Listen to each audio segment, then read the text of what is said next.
सुधांशु जी, जिस तरीके से मजदूरों की बात लगातार हो रही है और सहारा न्यूज़ नेटवर्क ने संपूर्ण लॉकडाउन के एक सप्ताह के अंदर ही मजदूरों की आवाज़ को उठाना शुरू किया था, और आज जिस तरीके से मजदूर बदहाल हैं वो बात अब किसी से छुपी नहीं है।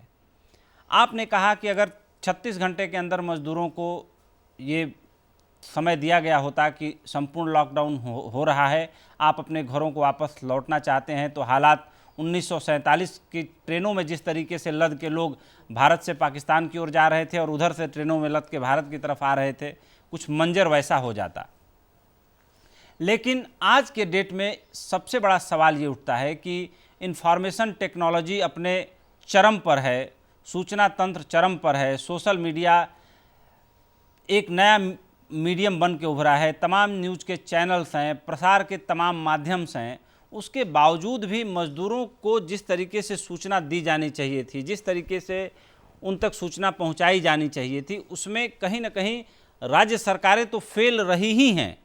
केंद्र सरकार ने भी उतना पेन नहीं लिया जिस तरीके से मज़दूरों को सूचित करने के लिए। अब ट्रेन कब जा रही है, कैसे जा रही है, बस कब जा रही है, कहाँ से जा रही है, उन्हें कैसे निकलना चाहिए, कैसे उन्हें डिसिप्लिन वे में रजिस्ट्रेशन करवाना चाहिए, तमाम व्यवस्थाएं हैं जिनको किया जा सकता है। और ऐसे टाइम में जब संपूर्ण लॉकडाउन है तो बहुत ही लिमिटेड संख्या में मजदूर हैं, अलग अलग शहरों में, अलग अलग जगहों पर पुलिस प्रशासन या civil society, civil defence, home guards, जो है कह सकते हैं कि स्काउट गाइड्स, तमाम ऐसी चीज़ें हैं जो सबको सड़कों पे उतारा जा सकता था। एक बड़ी योजना तैयार की जा सकती थी और उस योजना का हिस्सा सबको बनाया जा सकता था।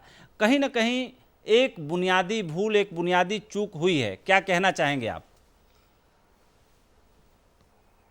उपेंद्र जी, सरकारों ने जो व्यवस्थाएं करी हैं उनमें 100% परफेक्शन होता है, ये मैं कभी कहता भी नहीं और ना मानता हूँ जी। वो अपनी जगह।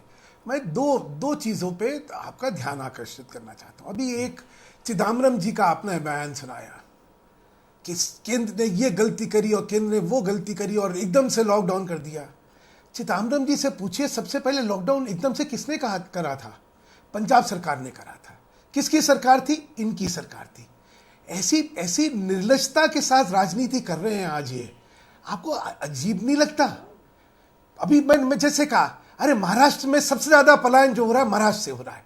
वहां पे लोगों के पास खाना नहीं पहुंचाया, किसका जिम्मा था? राशन पहुंचाने का जिम्मा किसका था? इनकी सरकार का था।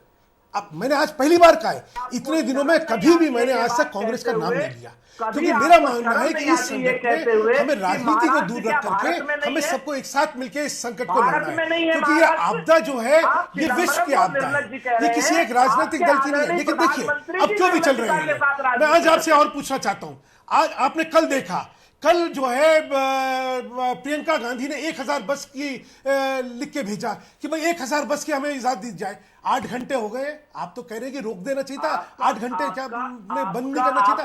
8 घंटे हो गए प्रियंका गांधी जी को, क्यों नहीं 1000 बसों की लिस्ट की अभी तक इन्होंने दे दिया कि कौन सी बस है कौन सी नहीं है? सिर्फ राजनीति करने की कोशिश हो रही है। इतने बड़े प्रयत्न में, इतनी बड़ी आपदा में, इतने विश्व स्तरीय आपदा के अंदर कमी पेशी हुई होंगी। मैं कुछ नहीं कह रहा, क्योंकि मैं हर उस गरीब और मजदूर के साथ हूं जिसने कि इसमें जो भुगत रहा है, जिसकी पेट की आग अगर बुझ नहीं रही है तो मुझे भी उतना दुख है। वो जाना चाहता है, हाँ जाना चाहता है, लेकिन सारी व्यवस्था जो है वो गैर जिम्मेदार व्यवस्था है। लोगों ने चिंतन नहीं करा, ऐसी बात नहीं है, इसमें कई है। हाँ, सर चीज की सुधांशु जी प्रीचिंग तो 9 बजे तक करते रहेंगे। सुधांशु जी, आपकी बात मैं समझ गया। सुरेंद्र सिंह जी बहुत देर से कहना चाह रहे हैं, उनको बीच में कई बार मैंने रोका। सुरेंद्र सिंह जी, आप क्या प्रतिक्रिया देना चाहेंगे? कुछ बेसिक मुद्दे इन्होंने उठाए कि महाराष्ट्र सरकार से सबसे ज्यादा माइग्रेशन हुआ, पंजाब सरकार ने सबसे पहले लॉकडाउन कर दिया, प्रियंका जी की 1000 बसें कहाँ हैं। इन तमाम मुद्दों पर सुधांशु जी ने आपको घेरने की कोशिश की है। 3 बातें मैं बहुत स्पष्ट कह दूं, सुधांशु जी के मुंह से निर्लजता भरे बयान अच्छे नहीं लगते। वरिष्ठ नेता है चिदम्बरम जी को जो इन्होंने कहा, सच्चाई ये है कि आज भी लॉकडाउन में, आज भी आप श्रमिक स्पेशल चला रहे हैं, शुरुआत में भी आप श्रमिक स्पेशल चला सकते थे। अगर ये बात कहना निर्लज्जता है या राजनीति है तो हम करें। दूसरी बात प्रियंका गांधी जी के लिए बता आज देता हूं मैं संपूर्ण आपको। लॉकडाउन नहीं है, आप झूठ ना सुन लीजिए, बोलिए, अरे आप बहुत सुनिए वरिष्ठ पहले। व्यक्ति हैं। अरे सुरेंद्र जी झूठ ना बोलिए, संपूर्ण लॉकडाउन जो था पहले 3 हफ्ते का था, उसके बाद उसमें छूटें दी गई थी। आपको संपूर्ण लॉकडाउन और छूट में फर्क नहीं पता लगता? कैसी बात करते हैं आप भी? संपूर्ण लॉकडाउन था। और दूसरी बात आपको बता दूं, कमाल है आपका भी, आप जैसे विवेकपूर्ण आदमी इस तरह के कुतर्क दें, ये तो ताज्जुब की बात है। सुधांशु और जी, देता तो समझता हूँ। सुधांशु जी, सुधांशु जी, सुधांशु जी, आप भी कुतर्क खींच देने भी लगे। समझ रहा हूं, सुधांशु जी, खींच भी समझ रहा हूं। सुधांशु जी, अब दूसरा सुन लीजिए जी। प्रियंका गांधी जी का, मथुरा बॉर्डर पे 500 बसें खड़ी हैं। आप सुधांशु जी स्वयं चले जाएं, जाकर के चेक कर ले, नहीं तो वीडियो और फोटो मैं भेज देता हूं, मेरे पास आपका नंबर है, अभी 5 मिनट में वो भी भेज दूंगा आपको। जो 500 बसें ऑलरेडी श्रमिकों के वो जो है वो कुंभ के मेले की फोटो दिखाई जा रही थी, समझे?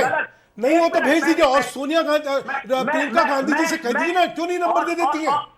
ये सब लफाजी ना करिए, लफाजी नहीं करिए, गंभीरता किससे बात करिए। लफाजी आप कर रहे हैं और आपके मुख्यमंत्री आदरणीय योगी आदित्यनाथ। अरे भाई, नंबर देने में ना डिटेल देने में दिक्कत क्या है? विवरण दीजिए, ये ना कहिए कि इतनी खड़ी है। विवरण दीजिए, नंबर दीजिए बसों का, खत्म ही बात। उसमें दिक्कत क्या आ रही है? 8 घंटे लग रहे हैं आपको अभी। आपने तो 1000 बसें जब खड़ी थी तो 8 घंटे लग रहे हैं। सुधांशु जी, सुधांशु जी, बातों में सुधांशु जी खींच गए। सुधांशु जी, सुरेंद्र सिंह जी, हम आज कोशिश कर रहे हैं गरीबों के घावों पर मरहम लगाने की, एक कंप्लीट रिजॉल्व ढूंढने की, इसका जवाब तलाशने की, कि इससे कुछ इन्फ्रेंस निकले, कुछ संदर्भ निकले जो सरकार तक पहुंचे, व्यवस्था में बैठे लोगों तक पहुंचे। हम चाहते हैं बहस शालीन हो। सुरेंद्र सिंह जी, आप अपनी बात समाप्त करिए, फिर मुझे आरजेडी प्रवक्ता नवल किशोर जी बहुत देर से इंतजार कर रहे हैं।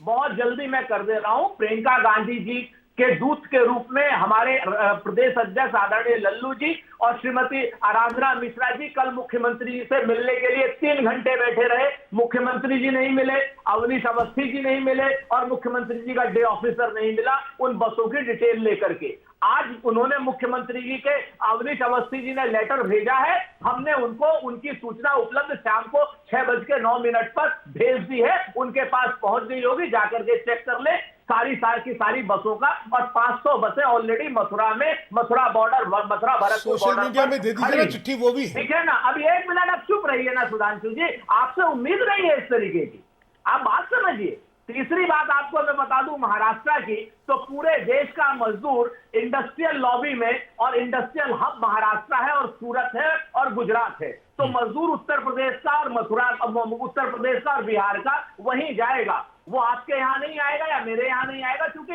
काम वहां पर है। तो वहां पर इतनी ज्यादा संख्या में मजदूर हैं जिनके की हम लोग अच्छे से वो कर रहे हैं। लेकिन अहमदाबाद, सूरत, राजकोट में जिस तरीके की परिस्थितियां, आप और आपके दलाल भारतीय जनता पार्टी के वर्कर 600 का टिकट। अरे भाई, मध्य प्रदेश, आप अपने महाराष्ट्र की बात करो ना, उसको बताओ ना। महाराष्ट्र से सबसे ज्यादा पलायन हुआ है।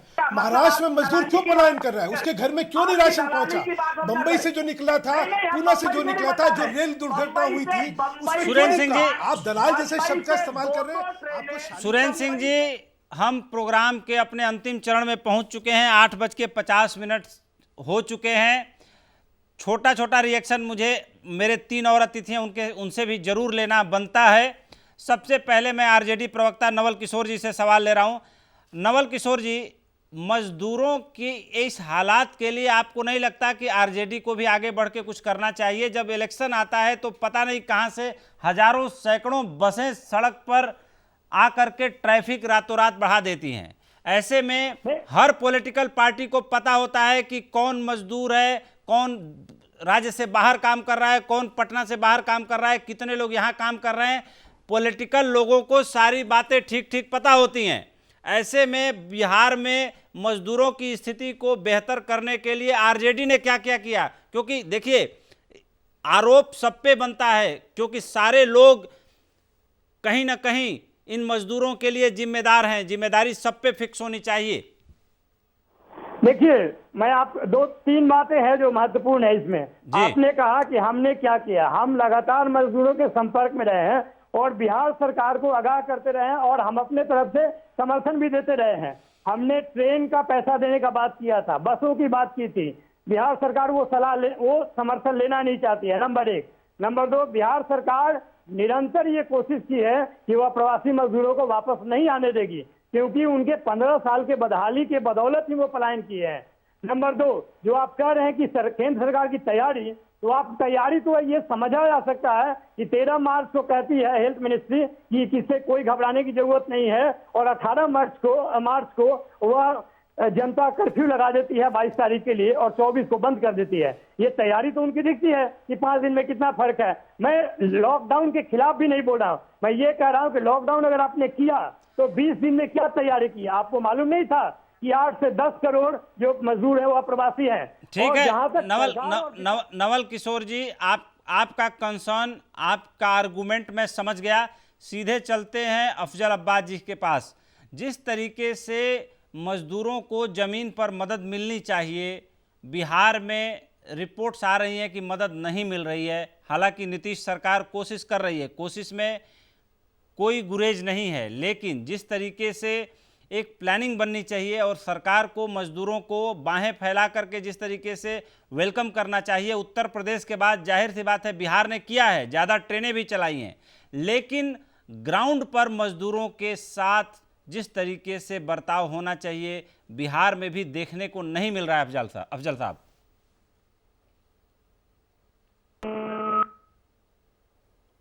आपको मेरी आवाज मिल रही है? हेलो जी, आपको आवाज मिल रही है मेरी? मैंने आपसे सवाल किया। सब हमसे सवाल है कि आवाज साफ नहीं आ रही है? हाँ, आपसे सवाल है कि उत्तर प्रदेश के बाद बिहार ने जाहिर सी बात है ज़्यादा श्रमिक ट्रेनें चलवाई हैं केंद्र से बात करके, लेकिन जो मजदूर वहाँ पहुँचे हैं उनके साथ बहुत अच्छा बर्ताव नहीं हो पा रहा है। उनके खाने पीने का ध्यान और उनको जो क्वारंटाइन सेंटर में रखा गया है उनके लिए मूलभूत सुविधाएं नहीं मिल पा रही हैं।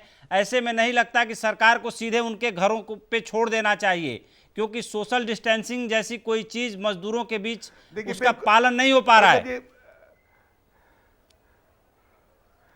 जहां तक आपके नॉलेज में जो आया होगा उसकी आप बात करें। मैं समझता हूं कि बिहार के जितने भी क्वारंटाइन सेंटर पे हैं, हत्तल इम्कान कोशिश की जा रही है कि हर तरह की सुविधाएं प्रदान की जाए। एक आध दो जगह पे कमियां हुई होंगी, उससे मैं इनकार नहीं कर सकता, लेकिन मैं एक दो बात कह के अपनी बात खत्म करना चाहूंगा कि आज के मौजूदा हालात में सियासत लोग ना करें। आरजेडी के लोग कितना जमीन पे उतर पे काम कर रही है आपसे छुपा हुआ नहीं है। उनके नेता दिल्ली में 2.5 महीना बैठे रहे, ट्वीट करते रहे। मैं ये कहता हूं कि ये विकट परिस्थिति है, ऐसी परिस्थिति से निपटने के लिए सबको सामने आना चाहिए और मिलजुल के इस विपदा से निपटने की कोशिश करें। आप तो मजदूरों के खिलाफ में खड़े हैं, हमारी सरकार पे। अफजल साहब, समय का अभाव है, लेकिन रविदास मेहरोत्रा जी समाजवादी पार्टी के वरिष्ठ नेता हैं। आप फिर मेरी आवाज क्लियर नहीं आ रही, मैं जवाब दिला दीजिए। हम मजदूरों के साथ खड़े हुए हैं, 19.5 लाख लोगों तक मैंने पैसा भिजवाया। आज बिहार लोग आ रहे हैं, वापस नहीं बुलाना चाहते थे, लेकिन नहीं, वापस नहीं, हम लॉकडाउन के नियमों का पालन कर रहे थे। ऐसी बात नहीं है। आप लोग सिर्फ सियासत करना चाहते हैं, सियासत कीजिए। लॉकडाउन का पालन करना चाहते थे, उसके बाद आपने क्या किया? आपने क्यों कहा कि हमारी सामर्थ्य नहीं है कि हम नहीं बुला सकते? रविदास जी से सवाल ले रहा हूं। रविदास जी, उत्तर प्रदेश में योगी आदित्यनाथ जी ने और मुख्यमंत्रियों की तुलना में काफ़ी अच्छी व्यवस्था की है। मजदूरों को घर बुलाने के लिए, जैसा कि मैंने अपने सवाल में पहले लिया था, काफ़ी बड़ा इनिशिएटिव लिया है। इसके अलावा भी आपके नेता अखिलेश यादव जी काफ़ी हमलावर रहे हैं केंद्र सरकार पर, और उनके आर्थिक पैकेज का तो पूरा उन्होंने मजाक उड़ाने की भी कोशिश की है। ऐसे में आपको नहीं लगता कि केंद्र सरकार को या बीजेपी की सरकार को, समाजवादी पार्टी को ऐसे में सहयोग देना चाहिए, क्योंकि योगी आदित्यनाथ ने 487 ट्रेनें चलवाकर रिकॉर्ड कायम किया है? देखिए, भारतीय जनता पार्टी की केंद्र की और प्रदेश सरकार को चाहिए कि समाजवादी पार्टी और एक अच्छी पार्टियां हैं उनके साथ बैठ करके जो आज हालात बस से बदतर हो रहे हैं, आज जो गरीब लोग भूख से मर रहे हैं, मजदूर मर रहे हैं, भूखमरी हो रही है, लोग कोरोना से मर रहे हैं, उससे कई अधिक लोग भूख से मर रहे हैं।